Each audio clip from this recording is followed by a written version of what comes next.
नमस्कार मैत्रिणींनो, मी Sarika craft and creative चॅनलवर पुन्हा एकदा तुमचं स्वागत आहे. मैत्रिणींनो, हे साडीचं मी ह्याआधी देखील पेटीकोट बनवलेला आहे. त्या साडीपासून आज मी असं 6 कळीचा लॉंग फ्रॉक बनवणार आहे. पेटीकोटला अंदाजे माझं 2 मीटर असं कापड गेलेलं. हे 3 ते 3.5 मीटर एवढा हा कापड आहे. ह्याचाच मी आज लॉंग फ्रॉक बनवणार आहे. तेच आज व्हिडिओ तुमच्याबरोबर मी आज शेअर करणार आहे. तर मैत्रिणींनो, वेळ न घालवता आपण सुरुवातच करू. तर सर्वप्रथम मी असं अस्तरचं कापड घेतलेलं आहे आणि ओपन साईड पुढं ठेवून घेतलेला आहे. जी पूर्ण उंची घेतलेली आहे 15 इंच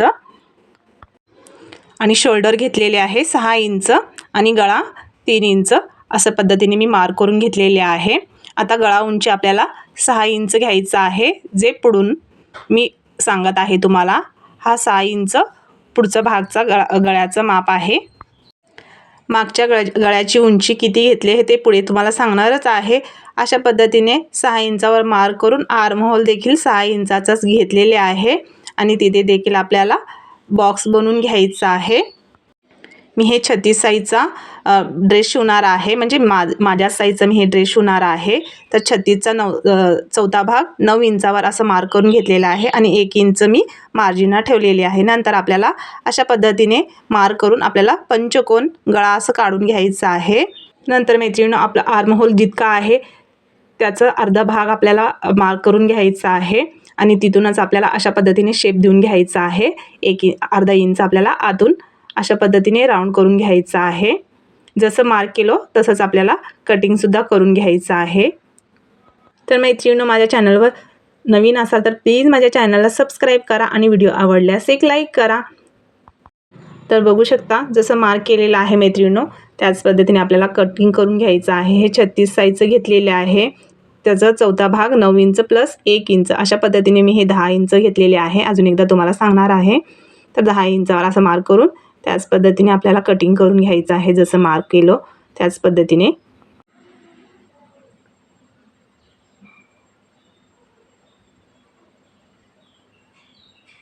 तर आता पुढचा भाग काढून घ्यायचा आहे आणि मागचा गळा आपल्याला 8 इंच घ्यायचा आहे. हे 6 इंच घेतलेले आहे, तिथूनच 2 इंच वाढीव घ्यायचं आहे आणि ते देखील राऊंड शेपमध्ये कट करून घेतलेलं आहे. नंतर आपल्याला मेन फॅब्रिकवर ठेवून आपल्याला कटिंग करून घ्यायचं आहे. अशा पद्धतीने हे देखील ओपन भाग समोर ठेवून आपल्याला त्याच्यावर ठेवून कटिंग करून घ्यायचं आहे. ओपन बाजू पुढे आहे. जसं अस्तर ठेवलं तिथेच आपल्याला असं मार्क करून घ्यायचं आहे मेन फॅब्रिकवर आणि तिथूनच आपल्याला कट करून घ्यायचं आहे.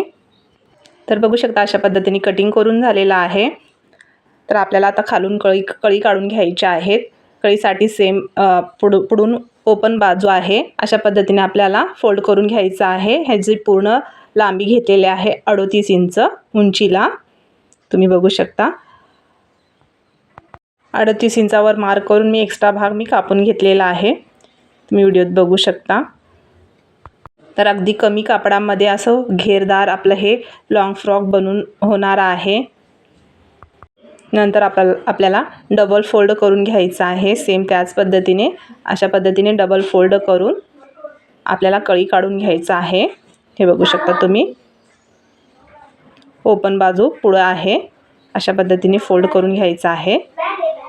नंतर कडेहून 4 इंच आणि इकडून कडेहून 4 इंच अपोजिट साईडने आपल्याला मार्क करून घ्यायचं आहे आणि एकमेकांना आपल्याला लाईन मारून जोडून घ्यायचं आहे आणि त्याच लाईनवर आपल्याला कट करून घ्यायचं आहे. जसं मार्क आहे त्याच्यावरच आपल्याला कट करून घ्यायचं आहे. कट केल्यानंतर अखंड कळी असे 3 निघतात, ते एकमेकांना जोडून आपल्याला स्टिच करून घ्यायचं आहे. हे बघू शकता तुम्ही व्हिडिओमध्ये. तर अशा पद्धतीच्या अखंड कळी 3 निघालेला आहेत, ते एकमेकांना जोडून घ्यायचं आहे. तर बघू शकता टोटल 6 कळीचा आपला हे लॉंग फ्रॉक बनून होणार आहे. अगदी सुंदर, खूप छान दिसतो. तुम्हाला व्हिडिओत दाखवल्याप्रमाणे जसं मी ठेवून घेतलेलं आहे तसंच मी आता स्टिच करून घेणार आहे. बघू शकता तुम्ही. तर बघू शकता जसं मी ठेवून दाखवलेलं आहे त्याचप्रमाणे पुढील भाग आणि मागील भाग देखील मी स्टिच करून घेतलेला आहे. हे बघू शकता, ओपन जे कळी निघाले ते साईडला लावलेलं आहे. जे अखंड कळी 3 आहेत ते मध्ये स्टिच करून घेतलेलं आहे. अशाच पद्धतीने दोन्ही देखील मी स्टिच करून घेतलेलं आहे. हे बघू शकता, हे मागील साईड अशा पद्धतीने मी दोन्ही देखील जोडून घेतलेलं आहे. आता आपल्याला हे अस्तर आणि मेन फॅब्रिक वरचा भाग आपल्याला जोडून घ्यायचा आहे। हे बघू शकता अशा पद्धतीने ठेवून आपल्याला स्टिच करून नंतर सीधी बाजू पलटून घ्यायचा आहे। वरून स्टिच करून नंतर वरतून देखील दाबटीप देऊन घ्यायचा आहे। सेम दोन्ही ह्याच पद्धतीने स्टिच करून घ्यायचा आहे, मागचा भाग आणि पुढचा भाग। हे पुढचा भाग पंचकोनी आहे, अशा पद्धतीने ठेवून मी स्टिच करून घेणार आहे। तुम्ही बघू शकता तर स्टिच करून झालेला आहे। नंतर आपल्याला कट लावून सीधी बाजू पलटी करून घ्यायचा आहे।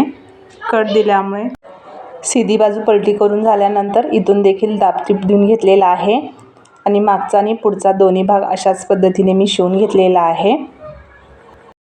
मागचा गळा मी राऊंड शेपमध्ये काढलेला आहे आणि त्यावरून देखील दाबटीप देऊन मी स्टिच करून घेतलेला आहे।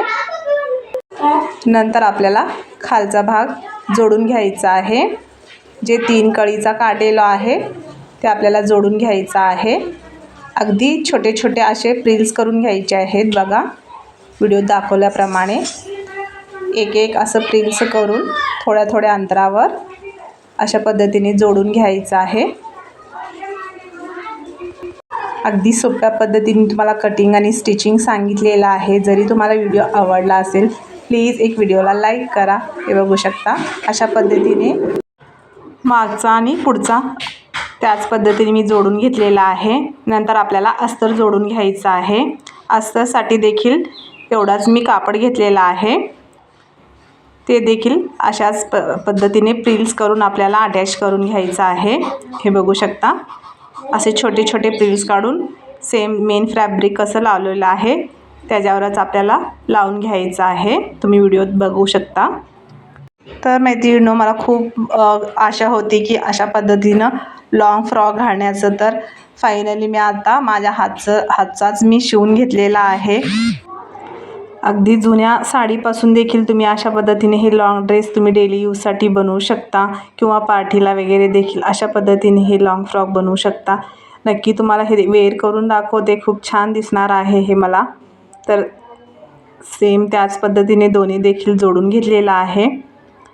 नंतर खालून देखील मी फोल्ड करून घेत आहे। बघू शकता तुम्ही खालून असा अर्धा इंचावर आपल्याला फोल्ड करून अशा पद्धतीने स्टिच करून घ्यायचं आहे, म्हणजे फिनिशिंगला खूप छान दिसेल। सेम त्याच पद्धतीने दोन्ही देखील मी जोडून घेतलेला आहे। नंतर आपल्याला अटॅच करून घ्यायचं आहे। दोन्ही उलटी सरळ बाजू समोरासमोर ठेवून अशा पद्धतीने स्टिच करून घ्यायचं आहे दोन्ही। हे बघू शकता। तर बघू शकता अशा पद्धतीने मी हे दोन्ही अटॅच करून घेतलेलं आहे। नंतर आपल्याला स्लीव डिझाईन करून घ्यायचं आहे। स्लीवला मी हे लांबीला अंदाजे घेतलेला आहे, कारण मला प्रिल्स बनवून घ्यायचे आहेत। ह्याची रुंदी सांगते 8 इंच आहे। तुम्ही जितकं प्रिल्स जास्त बनवचाल तेवढं मोठं घेऊ शकता। तर मी इथं 4 किंवा 3 एवढेच मी प्रिल्स बनवणार आहे, म्हणजे थोडंसं फुगा येतं भाईला, म्हणजे खूप छान वाटतं, म्हणून मी 3 किंवा 4 एवढंच प्रिल्स बनवून घेणार आहे। म्हणजे हे अंदाजे घेतलेलं आहे। तुम्हाला जर प्रिल्स जास्त पाहिजे असेल तर तुम्ही लांबीला कापड जास्त देखील घेऊ शकता। तर अशा पद्धतीने मी हे प्रिल्स बनवून घेतलेलं आहे। बघू शकता 3 किंवा 4च घेतलेला आहे, म्हणजे कपडा कमी होता माझा, म्हणून मी एवढंच प्रिल्स करणार आहे। नंतर आपल्याला अस्तरचं कापड जे स्लीव कटिंग करून घेतलेलं आहे ते ठेवून तेवढंच आपल्याला कट करून घ्यायचं आहे। आधी मार्क करून घेते, नंतर कट करून घेणार आहे। दोन्ही अटॅच करून घेतलेला आहे बघू शकता। नंतर 1 इंचाचा असं कापड घेतलेले ते फोल्ड करून आता आपल्याला गोट बनवून घ्यायचा आहे खाली। हे बघू शकता तुम्ही। आधी मी 1 इंचाचा कापड घेतलेला आहे, हे ते फोल्ड करून घेतलेलं आहे। नंतर इथं आपल्याला इथं गोट टाईप बनवून घ्यायचा आहे खाली स्लीवला। तुम्ही व्हिडिओत बघू शकता।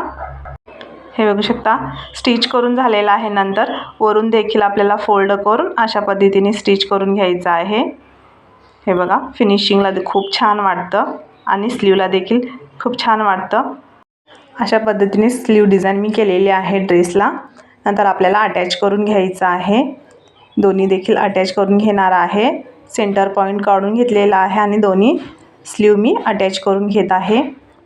अगदी कमी वेळात आणि सोप्या पद्धतीने हे ड्रेस बनवून होतं। नक्की तुम्ही देखील ट्राय करा। हे बघू शकता खूप छान हे आपलं स्लीव बनून रेडी झालेलं आहे आणि दिसण्यासाठी देखील खूप छान वाटतं. अशा पद्धतीने स्लीव डिझाईन सेम त्याच पद्धतीने दोन्हीकडे देखील लावून घेतलेलं आहे. नंतर आपल्याला फिटिंगनुसार आपल्याला स्टिच करून घ्यायचं आहे. तर हा सिल्क कापड असल्यामुळे ह्याचं लुक खूप छान वाटत आहे. नंतर मी माझ्या फिटिंगनुसार मी हे स्टिच करून घेत आहे. हे बघू शकता, खाली स्टिच अशा पद्धतीने करा. आधी आपल्याला मेन फॅब्रिक घ्यायचं आहे.